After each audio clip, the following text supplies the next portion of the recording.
Hi everyone, it's Peter Schiff. This is a special Halloween video blog on October 31st, 2009. I wanted to talk a little bit about a topic that came up on my appearance on Face the State over the weekend. I recorded it yesterday and it'll be shown here in Connecticut on Sunday.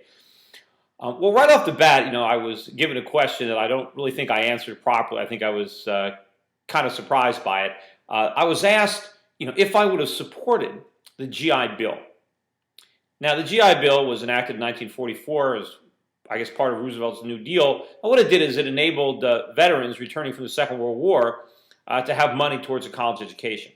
Now, my answer was I really didn't know whether I would have supported it or not. And I still don't know. I have kind of mixed feelings about it because in one way, it was a way of compensating people who had served in the military during the Second World War, who had sacrificed quite a bit during that 4-year period for their country. And when they were returning, giving them money towards a college degree was a form of compensation. So I may have even been for it, but I still don't know because I have a lot of problems with it as well. But the person who was asking me about it, the purpose of the question was to show that government programs create wealth. He was trying to say that it was the GI Bill that created the middle class. And without the GI Bill, all this growth since the Second World War never would have taken place. And of course, it's all a bunch of nonsense. It's a liberal pipe dream. I mean, first of all, back in the 1940s, most Americans didn't go to college. And the reason they didn't go to college is because you didn't need to go to college to get most jobs. A high school degree was fine. The people who did go to college, it wasn't that expensive. I mean, either your parents paid for it, or if your parents didn't have any money, you got a job and you worked your way through college and you graduated without debt.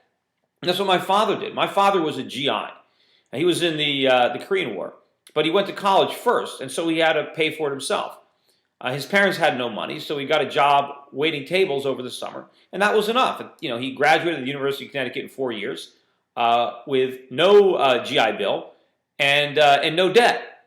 But that's impossible today. And the reason why kids can't work their way through school is because of all the government programs designed to help kids pay for college, all the grants and all the guaranteed student loans. And that's the part of the show that I think is going to generate some controversy because I think my opponents are going to try to spin my opposition to government guaranteed student loans to mean that I'm against students, I'm against education.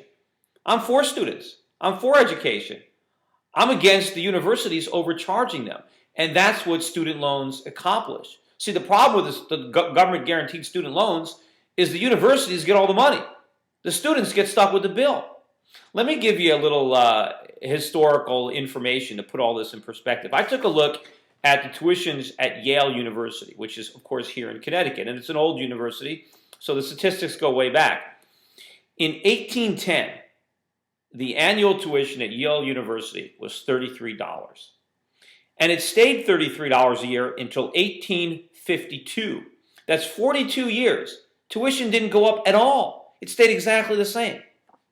Now, to put that in perspective to today's money, gold was $20 an ounce, which meant a year of Yale cost today's equivalent of 1.65 ounces of gold, or about $1,650 a year. Today, the tuition is 20 times as high. Now, let's look at another period of time, 1874 to 1918, 44 years. Yale University tuition increased by 14% during the entire 44-year period. Now, the tuition had gone up to $160 by the end of the period, by 1918. That's higher than the $33 it was 100 years earlier.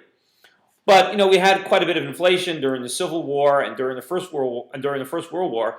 The government created inflation to pay for these wars, and so prices went up, including tuitions. But let's put it in perspective. In 1918, if you had a job, working for the Ford Motor Company as a factory worker, you earned $5 a day. Of course, you didn't pay any income taxes or any Social Security taxes back then, so if you earned $5 a day, you kept $5 a day. And that means that if you worked for 32 days, you could afford a year tuition at Yale. 32 days work for a blue-collar factory worker. Well, let's look at what's going on with tuitions at Yale today. Today, it costs $36,500 for 1 year Yale tuition. That's up 50% in the last 10 years alone. 50%. Now, if you figure the average worker today maybe earns $40,000 a year, after taxes, maybe 25, 30,000, he's going to have to work a year and a half to get 1 year of Yale tuition. That's 10 times more than our grandparents had to work to pay for their kids' tuition at Yale University. Now, why is this? I mean, what is the difference? What has changed? Well, back in the 1800s, there was no Department of Education. There were no government scholarships or government aid or guarantees for student loans. It didn't exist. And when it didn't exist, college tuition was inexpensive and affordable. Today, with all the government help and all the government agencies, the costs are exploding through the roof. And the reason for that is all the subsidies. I mean, think about the student loan program and what that does. If the government didn't guarantee student loans, students couldn't borrow money to go to college. Nobody would lend it to them. It'd be too risky. They wouldn't pay it back. But with a government guarantee, lending money to a student to go to college is like buying a treasury bond. You can't lose. And so now anybody who wants to go to school has access to the U.S. government co-signing their loans. So what happens is all the students bid against each other. They compete for slots in universities with government money. And so they bid the prices up. There's no restraint. I mean, whatever the price is, they can cover it because they can get the loans.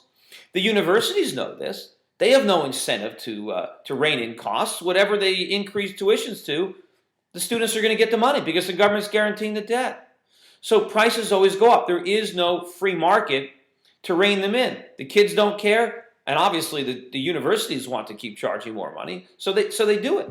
I mean, if you think about it realistically, it should be cheaper to educate kids today. I mean, after all, look at all the new technology that we have that should make educating our children less expensive.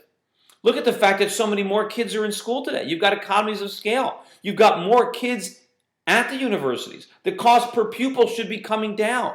Why isn't it? Why isn't the free market working in education? It's because of government. And so when you have potentially my opponents in the Senate race will try to demagogue or make an issue with the fact that Peter Schiff is against student loans, it's because I'm for the student. What I'm against is exorbitant tuitions, and that's what happens because of student loans. Because remember, the money is going to the schools. The kids aren't getting the money; they're getting the bills. They have to pay the money back.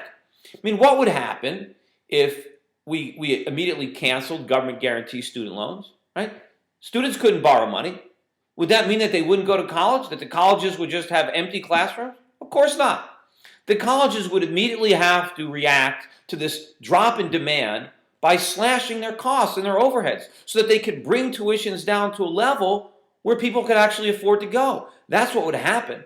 But because of all this government aid, because of all these student loans, the universities don't have to do that. They don't have to make the cuts. They don't have to bring down costs. They can keep overcharging our kids year after year because of these programs. So again, I am in favor of students. Right? What happens is the governments, they enact these programs, and now the student loans have caused tuition prices to go through the roof, and now the students think they need the loans.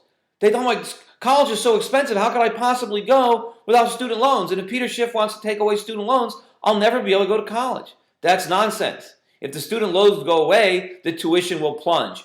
Everybody will still be able to go to college if they want to. They're just not going to have to spend the next 20 or 30 years of their lives paying for it because it'll be a lot less expensive, just like it was before the government got involved. Anyway, that's it for today. I hope the history lesson helped, and I hope some of the people who watch Face the State end up seeing this video blog and putting this in perspective, because I'd really like to have a debate on education and why educational costs are running out of control. Because you know what? The same thing applies to healthcare. The same thing applies to anything the government gets its grubby hands on. And of course, the government gets involved in these things in order to get votes. And they try to tell people that if they get involved, they're going to make things cheaper, but they end up making things more expensive.